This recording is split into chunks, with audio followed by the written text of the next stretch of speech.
Can you beat Fire Emblem 7's Hector mode as the Red Team? Well, today we're gonna find out. A year ago I did this with Lyn mode and it was absolutely cursed. And now I'm embarking on a quest to do the same thing with Hector mode, but the issue I had previously was that I had to manually change the color of every unit in FE Builder, and this completely broke the game. I was able to brute force my way through Lyn mode, but for Hector's story I need a new setup. So this time I have a combination of patches that give me direct control over the red units and let the game's AI control the blue units, which bypasses all of the previous issues. One of the only limitations we have is that the blue unit AI doesn't allow them to open doors, so Hector and Matthew will just sit in this room forever, but thankfully in cases like this I can step in and move the blue units to solve soft locks, so I make Matthew do that here, and then Hector starts to run off on a killing spree. For this run I initially thought I would need to do hard mode for my red units to be strong enough to beat the blue team, but after some initial playtesting I realised that normal mode is actually on the cards for this challenge. Because I am the red team in this run, normal mode is actually the more difficult option because my red units will be weaker, but I was up for the challenge. As you've been seeing on screen, killing Matthew doesn't prove much of a challenge, and then I am able to slowly chip Hector down bit by bit with the archers until he is in death range, where I bring in my boss Wire to take the kill. Obviously this causes a game over, which kicks me back to the menu screen, but if I reload a save state just before I killed Hector, I'm able to use the debugger menu to manually progress to the next chapter, and we are one step closer to beating the game. As we start the second chapter on screen, you can see Matthew is still here, and that is because I also installed the casual mode patch that turns off permadeath for the blue units. Since I will be killing blue characters left and right in this run, it would mean that very quickly the blue team would have nobody to deploy since I'd sent them all to the Shadow Realm, so turning off permadeath to give the blue team a full roster each map seemed like the best option for this video. This is also a good point for me to talk about what beating each chapter actually looks like, and I really have two answers. Firstly, if I at any point kill any blue unit with a game over condition, basically Hector, Eliwood or Lyn, that triggers the end of the map and I can count that as a win for my red team. Or secondly, I could treat my win condition as a rout condition where I have to kill all of the blue team in order to get the win. For this challenge run I decided to go with an approach that blends both of these options. Basically any attempt where I kill a lord, I count that as a win for the red team and I will use the debugger menu to immediately progress to the next map. However, any map where it's possible, I will attempt to leave the lords for last and try to rout the entire blue team if it's possible, as that is more of a challenge. There will definitely be maps where I might not be able to beat some units, like Marcus in the early game for example, but I will go for a full rout victory where it's possible, and we can keep track throughout the run how many of the maps I've beaten were full clears. So that first map was definitely a full rout as I killed every single one of the 2 blue units that were on the map, but this chapter here is a different story. As I've been waffling away explaining how this challenge will work, I've been getting my ass handed to me by the blue team. For my first attempt I didn't do anything clever, I almost played how the computer would play. I just kind of wanted to see how outmatched I was going to be, and the answer is very. Units like Marcus and Oswin I can barely damage, and even scrubs like Dorcas and Bartray take quite a bit of work to get a kill on them. So I have a second attempt where I make sure to set myself up to take on the weak target, that is Eliwood. Honestly, Eliwood is going to come in clutch in these early chapters where I am so far outmatched by the blue team. Having a squishy unit I can aim for to clear the map is going to be 100% needed. You can see I use a few of my units to draw some of the blue units away and open up the middle of the map, where I can then use my Peg Knights to drop some units over the mountains and bait Eliwood to come up to them. He brings quite a bit of backup with him, including Marcus, and after checking a couple of battle forecasts I can see there is absolutely no way we even have a hope against a unit like him, so I use my Peg to finish Eliwood off and clear the map the easy way. In Search of Truth is a really fun map because I get my first vanilla character. We get Guy as a red unit, and with that killing edge and the Armor Knight boss Boys, who actually has cracked stats for this early in the game, we might actually have a shot of killing Marcus and routing this map. Marcus immediately runs forward and starts murdering my units. I take out Matthew first, and then after drawing Marcus further down I go fishing for crits with Guy, who nails it on the first time, critting for 15 damage, and then I rescue him out of range so he doesn't die. Then between a couple of chips and a final hit from Boys, we bring down Marcus for the first time this run. We then work our way through the other blue units and we get really close to routing all of them, but then Eliwood suicides himself onto my Peg reinforcement. I am confident I could have gotten the full rout victory here if Eliwood hadn't done the kamikaze move, but for the sake of keeping the momentum going in this challenge we won't reset to try again for the full clear, and we progress onto the next map with our Lord Kill victory. False Friends sees our red team continuing to grow grow in size, and we denied the blue team the guy recruitment in the previous chapter, so their roster is 1 unit smaller. We also have Urk on this map as a green unit, and the blue team can't talk to him either, so they lose another recruitment. Most blue units recruit themselves at the start or end of a chapter no matter what I do, but I'll take the small victories where I can get them to make this early game a little bit easier for myself. This is a good time to talk about the battle preps since it's the first time the blue team have access to them. I will have to do basic battle preps to set the blue team up for success, make sure they have weapons on units that can actually use them, etc. But thankfully I won't have to worry about weapon durability, as I have made most weapons in the game have infinite durability just to keep things simple for me. The only weapons I haven't changed the durability for are the really OP weapons like PRFs, killer weapons, silver weapons, and the strongest tomes, because that would be really messed up if I was going up against the best equipment in the game for every single round of combat. This is meant to be somewhat realistic. This is one of the rare early game maps where I actually get a high tier weapon for myself, as Eric comes with a silver lance. He does pretty good damage to Lowen and sets up the kill for one of my cavs. Marcus does take pretty good damage from Eric too, and I rescue drop him away so that he survives the turn. I do think Eric has a good enough matchup with his silver lance to kill any blue unit individually, but by the time the rain comes in, I'm really running low on units to keep the blue team occupied. I do trade a vulnerary onto Eric, so he's at least got some healing, but after he's used it once, it actually gets stolen by Matthew, which was pretty funny. At this point, I know Eric can't single-handedly beat Oswin and the Lords with their effective PRFs, so I do end up having to take the Eliwood kill to end the chapter. In hindsight, it was actually a close enough match I probably could have retreated to the throne for the additional defensive stats and healing, and it probably would have worked, but I didn't think of that until after I'd reviewed the footage, so we will just move on to chapter 15. Talons of Light is a weird chapter as I have a much smaller red team at my disposal, but it's our first alternate win condition map where I can actually win by getting one of my units to the throne to trigger the game over. This proves a little tricky at first as the blue team demolish my units, and even trying to draw them down to the bottom of the map while I move around to the top doesn't really work, and a squad of blue units rush back to the throne room. At this point I could roll the dice on an axe hit to kill Eliwood, but I kind of wanted to get the win by reaching the throne, so I tried to stick it out in the throne room even after losing my boss Salen, and a route does open up for my surviving mage to take the throne and trigger the alternate win condition, which is really cool. In Noble Lady of Kaelin, the blue team gets a big increase in their roster with Lyn and company joining the fray. I do immediately take the ballista and fire a shot off at Lyn, but I refrained from killing her this way as I thought a full rout might be possible. Looking at the map, I thought I would be able to make a fair stand on the forts at the top of the map, especially considering the Horse Slayer I traded onto my boss from one of my other units, which I thought might have a stab at killing Marcus, but it turns out my units are still heavily outmatched and my squad gets overrun in the middle. Though I do manage to kill the cavs with my Horse Slayer, I'm in nowhere near a good enough position to go for Marcus with it, and as my remaining squad gets progressively smaller, I resign myself to the fact that the Lyn kill is the only way I'm clearing this chapter, so I take her out with my last remaining peg to clear the map. Whereabouts Unknown starts with us splitting the blue army, using our units in the bottom left as bait. I do try my absolute hardest to at least kill Rebecca with these units, but she dodges nearly every attack I throw at her and all 3 of my units die, but they do still fulfill their objective of being a distraction. While this is happening, I try to gang up on Marcus in the central corridor, and it takes an insane number of hits from all of my bow units, but eventually I manage to whittle away his health bit by bit and eventually take him out. Oswin then becomes my next big challenge, and he proves really tricky as most of my units can barely damage him. I had high hopes for this hammer fighter to do big damage, but naturally he misses completely and gets murdered. But between my Thunder Mage and my boss with a steel axe, we were thankfully able to kill Oswin as well. By this point though, the rest of the blue squad have rejoined the main battle and I retreat back up the corridor. This whole time I was really excited to get Raven on my team, thinking he'd put in serious work, but he actually kinda sucks, and he ends up dying to a crit from Lyn, so that was pretty sad. I work my way through the blue units, thankfully getting reinforced by shamans from the central stairs as I was really running low on red units. I get it down to just the Lords and Bartra left, and I wasn't sure if I had enough units left to finish both Bartra and one of the Lords. However, by this point my mounted reinforcements have started to catch up and they are able to kill Bartra and leave my top units free to kill Lyn for the full rout victory for the first time in a while. I did make sure to leave one of the Kaelin green units alive to unlock the Gaiden chapter. I won't be doing any of the side chapters for this run, but I did make an exception for Port of Badon as it is my favourite chapter in FE7, and oh boy are my red units gonna be good. This chapter is a guaranteed full clear. Honestly, I just thought it was a chance for me to let Fargus wail on the blue units, but I did decide to do this map without him just to make it a bit more interesting. My higher level red units have amazing stats and some great equipment, which makes a big change from what we've been seeing so far. Marcus immediately charges into them by himself, which probably wasn't the smartest decision. I unfortunately missed my swing with the Halberd Pirate, but everything else was able to add up to a kill on him. And then I worked through all of the rest of the blue units without difficulty, getting a bunch of crits off of my killer bow and my killer axe, so that was a great time. The blue units did get a bunch of XP off of my high level units, which is actually a good thing because the blue team were starting to fall behind on levels compared to maybe where they would normally be at this point in the game. This is actually another reason why doing normal difficulty is good for this challenge, because the blue units won't be getting as many kills as they would in a normal run, so it's a good thing that they get more XP off of the favourable XP formula that normal mode provides over hard mode. And you will see later in the run that the blue units absolutely snowball, which I think is a more accurate representation of a vanilla run. Once I'd had my fun and murdered all of the blue units besides the lords, I brought in Fargus just to get the final shot on Hector for style points. This map was very beatable even without him, but I wanted to use him at least once just for fun. Moving back to the main story, we have pirate ship and my units have gone back to being weaklings, but one thing on my side is my boss Zoldam. He comes with the cracked FE7 Lunatome and an Nosferatu that I can trade to him as well, plus a speed wing he can use to bump his speed up to 12, so he does pose a genuine threat to the blue team. The same cannot be said for the rest of my units, they get absolutely slaughtered, but Zoldam does get lucky with a Luna crit against Marcus to one-shot him, which is awesome. After that, unfortunately, I'm not able to put a dent in the remaining blue units, and my attempt at Nos tanking just gets me killed, which results in a loss as it is a defeat boss map. On my second attempt, I give up on the pipe dream of killing everybody, and I instead just go for a showdown between Zoldam and Hector, where we hit our Nosferatu for big damage, and then on player phase, I actually crit him with Luna for style points, taking us through to chapter 19. The Dread Isle is our first map with Fog of War, and I do have to turn the fog off for these maps, as otherwise I can't see my red units to move them, which is scuffed. I've actually been looking forward to Dread Isle because I get Uhai, who is actually a beast. He's the first boss I've had who I would say is genuinely strong. The only reason he doesn't cause much trouble in a vanilla run is because he's stationary, but I plan on causing some absolute carnage with him. Marcus finally breaks his first silver lance, but he does have another one still. I tried to bait him into stepping on a mine that starts in the inventory of one of my cavs, and he takes the bait, which is a great start. I follow that up with some lance hits from my cavalry. Annoyingly, Marcus keeps leveling up pretty well, but at least he doesn't proc defense, which is the most annoying stat he could get. And once he's on low enough health, I bring in Uhai with the killing edge, and we do get a style points crit, which is amazing. After that, I use Uhai again to handle Oswin with a second crit, and then it's just working through the rest of the blue units at the top of the map while I delay the lords at the bottom. My Myrmidon does a great job of holding the bridge against Hector. He even gets a 0 damage crit with his slim sword, which is always hella funny to me. This gives Uhai as much time as he needs to kill the remaining blue units in the top part of the map, and then we're just left with the lords, and I go for Lyn just to see the conversation between her and Uhai, which is a lot longer than I remember,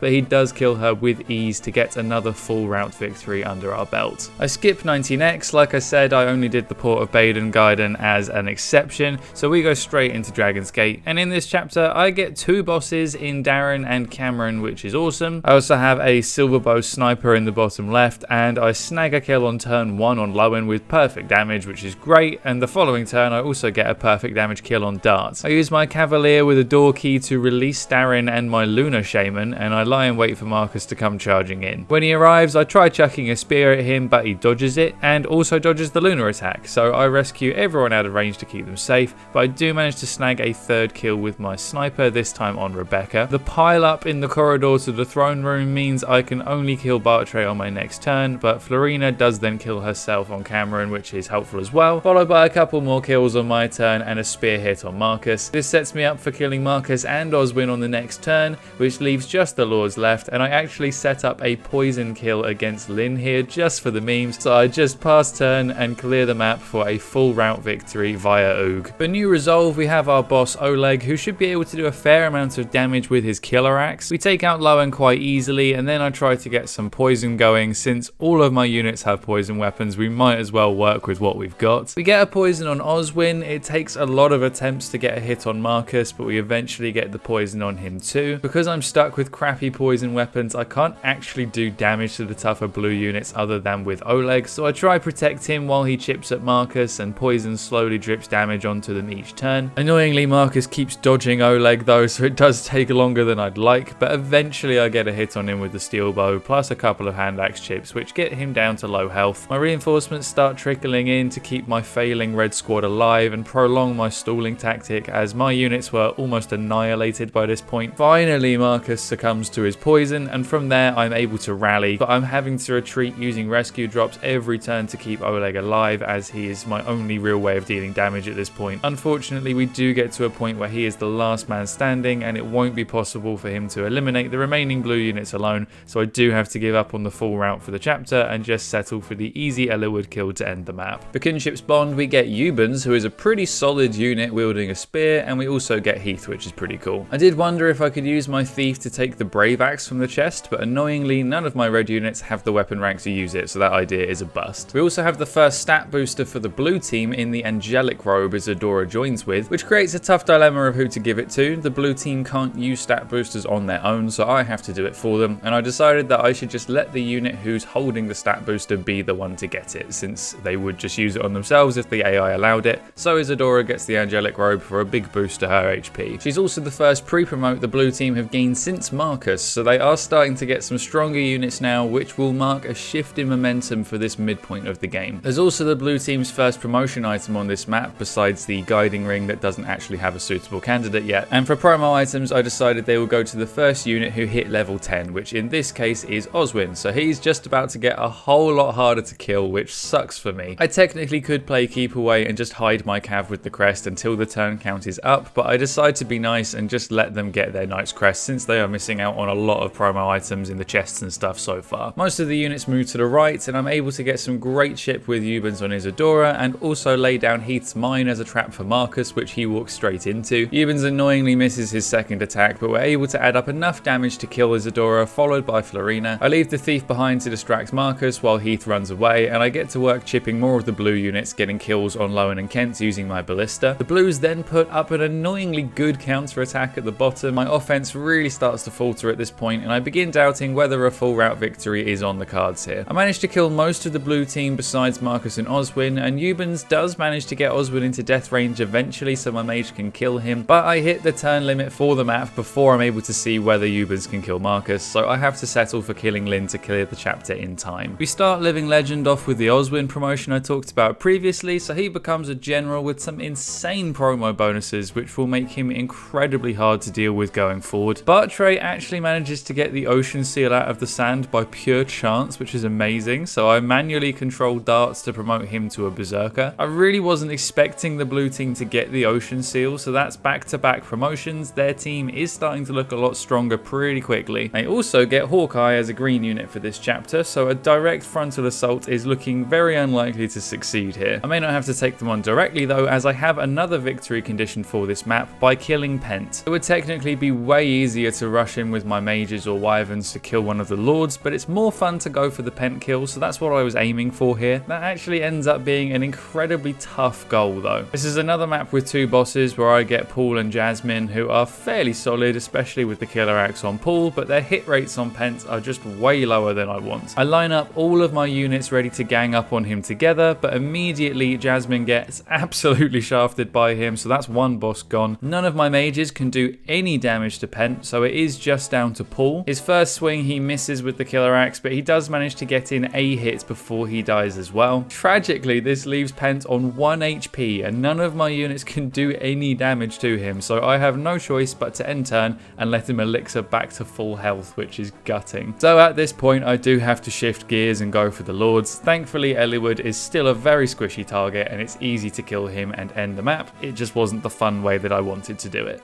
The blue team do get the Aphas drops at the end of the chapter, and I stick with my system of just giving the stat booster to the unit that gets them, so Hector gets a nice boost to his growth. I also wasn't 100% sure if the blue team would get Hawkeye since they didn't recruit him in the desert map, but they do get him anyway, so that's another beast added to their roster. Four-Fanged Offense also has a green Wallace on the map who's pretty tanky, so he could be quite a pain in my ass, but if he isn't recruited during the chapter, he doesn't join at the end, so it's only one chapter I have to put up with him for. Looking at my red units, I am super hyped because I get Lloyd, who is absolutely lethal, and we have a bishop that has an Orion's bolt on, which I thought we could use on the level 15 archer up at the top. I don't think our units have been high enough level on any of the maps with a promotion item for us to try using it, so I try and run it up to him. I also get an Earth Seal, by visiting the village, which would let me promote another unit too, so I try and do that with the mercenary. However, it turns out that that breaks the game, so that sucks. I thought I was being clever, but promotions are just not on the table for me. At this point in the campaign, I am really struggling to do damage to most of the blue units, which makes me sad. Even the armor slayers can't do anything to Oswin, so I think going for the lords is my only viable strategy at this point in the game. I throw Lloyd against Hawkeye just for a bit of fun, but I also send a squad down to the bottom to attack Lyn. Lloyd does kill Hawkeye, and then he's also able to kill Marcus afterwards, which is awesome, but I leave him with a Lance Reaver equipped, so before he can get absolutely murdered by Hector and Wallace's axes, I am forced to clear the map this turn by making the Lyn kill with my wyverns. Crazed Beast is a map that has an absolute ton of reinforcements for me to use, but this definitely feels like the point in the game where the low quality enemy spam really becomes a thing. There's so many weak unpromoted red units that can barely do damage to the blue units, so I don't have any expectations of getting a full clear. I mainly just wanted the Lord kill, but after a lot of chipping from my ballista, I am able to take out Isadora and eventually take out Marcus as well, and I'm able to use my Purge Bishop to bring Oswin down within death range for my Silver Axe Warrior to finish off, and I then follow that up with a few more kills on the easier blue units, so things do go surprisingly well. The tricky part here was trying to not let the lords on the front line kill themselves, which eventually did end up happening with Eliwood annoyingly. I think the full clear was probably on the table, but I do accept the Eliwood death as a win for the red team and move on to chapter 26. Unfulfilled Heart is a very interesting chapter as the blues get their first Heaven Seal, which I will let Lyn use as she is the only viable candidate at this time, so she gets to promote to Blade Lord. They also get Pent and Louise, who are pretty strong but less tanky than Marcus, Oswin and Hawkeye. This map is typically a snooze fest, as all the blue team has to do to win is just hit end turn over and over again. The red team honestly provides such little threat. However, when I'm in the driver's seat, I can move Vida, and Vida has the Uber Spear, which is freaking nuts. It does only have 15 uses, but oh boy am I going to make the most of them. Vida's first victim is Rebecca, followed by Florina, Dorcas, Oswin, Marcus, Bartray, Hawkeye. It's an absolute bloodbath. It seemed like nothing could stop Vida, but then I tragically allow Eliwood to kill himself on one of my wyverns, ending the map early. This is actually one of the only cases where I decided to reset to re-attempt getting a full clear, as I knew it was entirely possible if I just rely on Vida more heavily and don't let the lords get themselves killed. And honestly, I just wanted to use Vida more because she's busted. So on my second attempt, I only used my weaker units to kite the lords away from danger and sent Vida down to murder the main force, taking out Oswin, Marcus, Bartray and Isadora in quick succession. Dart follows soon after, but Hawkeye keeps dodging and procs 2 crits as well, which take away a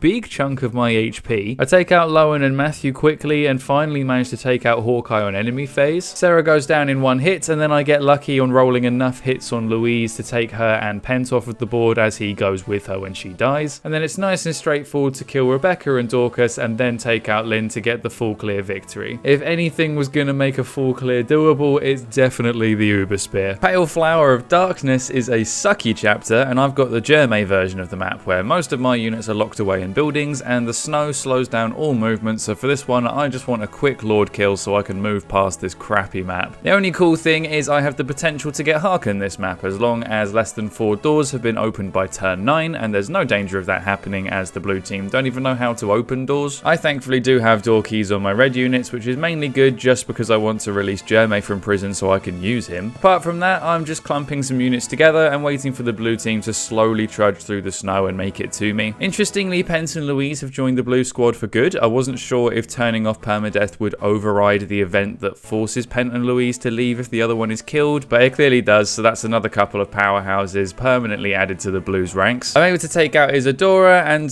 I tried to take out Hawkeye with Jermay, but he gets hit and then crit, so I lose my boss. At this point, the attempt is already a bust. I managed to get the final chip on Marcus, and I hang in a little bit longer just to see how well Harken can do against the blue team. He manages to kill Hawkeye on enemy phase the turn he spawns in, which is pretty cool. I get him into a forest and finish off Dart, but annoyingly Pence is able to get the kill, and I'm left in a softlock without any units, so I have to reset. I try again, this time splitting the blue team up and sending my main force towards Hector. I kill a few of the blue units, but my main focus is just killing Hector with Jermay as fast as possible, which he does easily to end the map. Next is Battle Before Dawn, the most infamous map in this game, but for me it should be a cakewalk as I can kill Zephiel as an alternate win condition. However, my team is pretty stacked, with Silver Lance Maxine may be able to put in some work and Elfire bolting Ursula, so I will definitely give the full clear a good shot. I do have to manually open the door with a key to let the blue team through just before Hector caps out at level 20, which is cool. I try to plug the doorway with scrubs to slow the blues down, and I get lucky on my first bolting shot on Marcus, taking him below half HP, and the next turn I managed to land the second bolting and take him off the board. I also one-shot Nino just for fun, and then it's a case of plugging the hallway with my scrub enemies to give Ursula time to keep working on the tougher blue units. Turns out she actually poses more threat at close range, where she can double with her L-Fire, and using Maxine to rescue her out of range again and shelter behind my wall of scrubs proves a super effective strategy, first killing Hawkeye, then Isadora, then Dart, one after another. My scrubs also finish off Dorcas, and Lowen then falls to bolting, but at this point my scrub army is almost depleted, so I leave Ursula in range and trade her the L-Fire so she can start doing work on the blue team's turn. I finish off Pent with a bolting on my turn, and then repeat the trade strat back to the L-Fire, but without realizing Hector was in attack range of Ursula, so he ends up killing himself and ending the map earlier than intended. I think Ursula definitely had it in her to wipe out the entire blue team, but by this point it's getting incredibly difficult to leave the Lords alive until last, so I do just take the win here and move on, getting our second Heaven Seal of the run. So in battle preps we promote Eliwood to Great Lord, though he's only just made it to level 10 by this point, so his stats are pretty dire. And then it's time for Cog of Destiny, where I get Linus with a light brand, which is pretty awesome. This is by far the most red units I've had to use. It takes absolutely ages to move them all each turn. Most of them are scrubs, but that's fine for slowing down the blue units a bit. Mostly though, I just wanted to get Linus in and crack some skulls, but the newly promoted Eliwood had other plans, running straight into a hero who one-rounds him. So I did immediately reset here just so I can actually play the chapter and use Linus, and I give Eliwood a javelin this time so that he can avoid counterattacks more easily and make him less likely to get himself killed on his turn. On this attempt I use my endless waves of units to gang up on the blues, getting kills on Pent and Dorcas. I try my best to give the Lords easy cannon fodder to keep them busy and safe while I keep working on the tougher blue units. Isadora ends up being the first to fall to Linus's sword, and my Berserker lands a crit to kill Dart right after. Linus then finishes off Hawkeye, and Lowen and Bartra and Sarah all die as well. Shortly after that, Linus gets the kill on Oswin, and finally on Marcus, leaving us with only the Lords left and a full clear victory when Lyn kills herself. We then have Hector's promotion going into chapter 30, so he is less of an easy target than he used to be. For the next chapter, the blue team only have 3 deployment slots, and I decided to field Hawkeye and Marcus as I think they're the strongest units on the blue team. My team kinda sucks by comparison. Kaim has got pretty good stats, but my other units are trash. I never thought I'd say this, but the biggest weapon in my arsenal is actually poison. By placing my units strategically, I can force the blue units onto the poison tiles and try to get the poison effect damage over the next 5 turns to slowly whittle away their HP. This works perfectly on Hawkeye straight away, and I managed to do the same thing to Marcus and Hector, although I annoyingly put Kaim in range of one that I didn't spot, so he gets poisoned too. My mages are able to help with whittling Hawkeye's HP down using their L-Fires, and eventually my Axe Reaver Knights get him into death range of poison, so that's one threat dealt with. Through a bunch of stalling, I eventually managed to get Marcus within kill range from my Tomahawk and finish him off, just leaving Hector alive with 2 HP, and I don't even need to fight him as I can just let the poison trap do the job for me, which is probably the most satisfying way to get a full sweep victory on a map. It felt really good to get the win this way. Sands of Time gives us Denning and a collection of promoted units with some actually decent weapons. There's silver weapons, a killing edge, even an FE7 Luna, which is awesome. That being said, I still felt very outmatched here, and a full clear didn't seem on the cards. I do also have another alternate win condition of just reaching the throne, but first I wanted to see how an all-out fight would go. Turn 1, I'm able to get some serious damage done on the bottom blue squad, killing Lowen and Bartra, and then finishing off Dart on the next turn. I do have a lot of poison weapons again, which could maybe make the difference for some of the tankier units over time, but not within the turn limitations this map has. I managed to kill Isadora with a Nosferatu, which completely clears out the bottom squad, and then Rebecca kills herself on Denning, but after that, it starts going downhill really quickly. I just don't have the offensive power to take out the stronger blue units like Marcus and Oswin, and I realise I'm going to have to rely on the easy target of Eliwood. Before I can do that, however, I actually managed to soft lock the game. I landed asleep on Louise, but when the game's AI is in charge of blue units, it can actually ignore the sleep condition, so Louise moves and tries to attack one of my units, which ends up breaking the ROM. So I have to reset, and this time I am going for the throne. I keep my units on the right side out of range, ready to rush the throne room when the time is right, and I use my other units to draw the blue team downward. My units get absolutely murdered, but their sacrifice is not in vain, as it brings the blue team far enough out of the way for for a small squad to push up the left side, killing Dorcas and some green units along the way. I also tried to make a push with my snipers and shamans on the top right, but I end up pulling more of the blue units than I intended, so my squad ends up just being further distraction while my surviving myrmidons rush the throne. The one remaining green knight makes a valiant effort to stop them, and he does kill the swordmaster, but he can't chase down the myrmidons in time to save the castle. But it's probably the best performance from a green unit that I've seen in a while. So with that alternate win condition, we beat the map and progress on to chapter 32, which is just the shopping map, so I'll skip straight over that, but rest assured that the blue team is going into victory or death with an inventory upgrade. I haven't been doing shopping for the blue team up until this point, but for the final 2 chapters I did want them to have some end game weaponry to make it more of a challenge for myself. For this map we have Lyn Stella, who is pretty strong, but the rest of my units might struggle against the stronger blue units, especially after the weapon upgrades. I mostly want to gather my units together in the top right ready for a big ambush, and thankfully the blue team does decide to split up slightly, with a couple going along the bottom and middle routes while most go along the top route. The first few turns go very well, with us being able to kill Isadora, Lowen, Nils and Sarah all in one turn, and Hawkeye and Dart falling the turn after. With my strong ranged attacks, a full clear is definitely doable here, but keeping the lords alive is still proving very, very difficult. Lyn killed herself unfortunately, and I did decide to just continue. I'd had my fun with Lyn Stella's bolting, and I was just so excited to play the final chapter, I just wanted to get straight into it. And here we go, the chapter I have been most excited for this entire run. We get all of the best bosses from the entire game, and we get legendary weapons. Oh baby, this is going to be fun. However, we only get 1 room's worth of red units at a time, and we're now going up against Athos, who is hella strong, and I did do the big boy move of giving him the Lunar Tome. Whether he uses it or sticks with his legendary tomes is up to him, but either way, he's going to hit like a truck. Honestly, the only challenge I should have for a full clear on this map is just trying to keep the lords from killing themselves. The rest of the blue units stand no chance at all here. Uhai has an amazing first turn with Dart and Pent both killing themselves on him, and then on my turn I take out Isadora and Nils for 4 dead blue units inside the first turn. Unfortunately though, Lyn decides to murder herself on Uhai as well, so I reset to see if we can go deeper into the chapter than the first bloody turn. This time we avoid the Lyn death, and I actually decide to deliberately get Uhai killed so that he doesn't kill any lords by accident. Athos is more than happy to execute him, and I deliberately execute my sniper as well, just to really make sure we're avoiding all chances of lord deaths that we can, just being extra safe. And then it's time to start using my units from the Kenneth and Brandon rooms. We land a bolting on Oswin and then try to keep my units away from Hector so that he doesn't kill himself by accident. He kills the Gespenst druid on his turn, which is fine with me. My bolting mage gets a second hit on Oswin, and then we can finish him off with my warrior. And then just to be extra sure of avoiding a lord death, I actually disarm some of my units so they can't fight back. Athos then gets a lunar crit, so this is just a normal vanilla FE7 run at this point. I trade the Basilikos back to Brandon so that he can smack Marcus, and I let Darren take a swing at Hawkeye, and then I trade disarm my units again just to protect the lords on their turn. It's mad that I have to play this safe. It just shows how terrible the lords are compared to my units at this point. Unfortunately, we lose Darren after he gets hit by Athos and Hawkeye back to back. They do enough damage between them to absolutely body him, but we finish off Marcus the following turn as payback. We've now got all of the side rooms unlocked, and Lloyd and Linus head towards the fray. This is the pairing I have been most hyped to use. I've already used them individually in their boss chapters, but now we get to use them as a deadly duo. Hector then finishes off Brandon, and Eliwood sets up Kenneth for a death to Hawkeye straight after. Annoyingly, Lyn has been pinning Ursula and Jermaine in their room, and they're not allowed to fight back, so she just manages to completely neutralize them. Eventually, they both get murdered in their starting room, which leaves me with just the Reed brothers left. But once they've killed Hawkeye and Nils, it is only Athos and the lords that remain, and Athos puts himself in range ready for me to end this. Linus attacks with the Brave Sword and misses his second attack, but he's still got 2 more to go.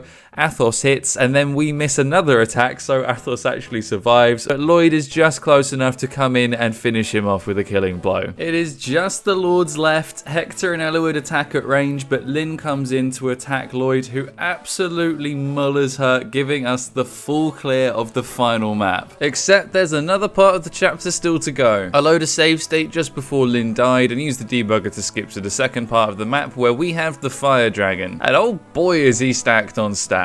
Athos weirdly manages to revive himself for this final showdown. I don't know how that happened, but it's not going to matter. Hector immediately rushes in, and he can swing for a lot of damage, but he manages to miss completely. He does survive the counter counter-attack though, you've got to give him a little credit. But then it is Eliwood's turn, and he absolutely cannot take a hit. He swings Durandal and then gets completely bodied, finally bringing a complete end to this run with the red team emerging victorious. So to answer the question, can you beat Hector mode as the red team? Yes you can, and with style. If we look at all the chapters, we can see what ones we managed to full clear and which ones we won with a Lord kill or an alternate victory condition, and I have to say 8 full clear victories is a little better than I was expecting. I'm pretty happy with the results. The 2 alternate win condition wins by reaching the throne on the castle defense maps were pretty cool. I really enjoyed the variety that they brought to the run. 13 chapters ending due to a Lord kill is definitely higher than it could have been. There's several more chapters where the full clear was definitely possible if I played a bit better, especially when it came to keeping the Lords out of danger, but I wanted to keep the video moving forward, and I'm fairly happy with my number of full route victories. This was definitely a less janky experience than playing through the Lyn mode version we did a while back, and it was actually a really enjoyable experience to play through the whole of Hector mode using the enemy units, especially the major bosses. There's always been a part of me that wanted some of these characters to be recruitable so that I could get to use them, especially the Black Fang bosses, and finally getting to control them myself was awesome. If you've made it all the way to the end, please show the video some love, and I'll have some other challenge videos I've made linked on screen, so if you are new to the channel you can check those out and hopefully you'll end up sticking around. We have an awesome community of people here, and the Discord is the best place to get involved with all of the stuff we do for the channel, so feel free to join the Discord, the link will be in the description. And if you want to support the channel even more, feel free to take a look at the Patreon rewards. As always, we do have to thank our Patreon members for helping to make these videos possible, especially my Lords, Sonic the Hedgehog, Path of Ode, Dark Jaden, and even more especially my Manakete, Scott's Gaming World, Shadow Eclipse, Chai Tiefling, and now Yala Mode. This video took months to make, but it was an absolute blast. Thank you for watching it all the way to the end. I hope you enjoyed it as much as I enjoyed making it, and I will see you in the next one.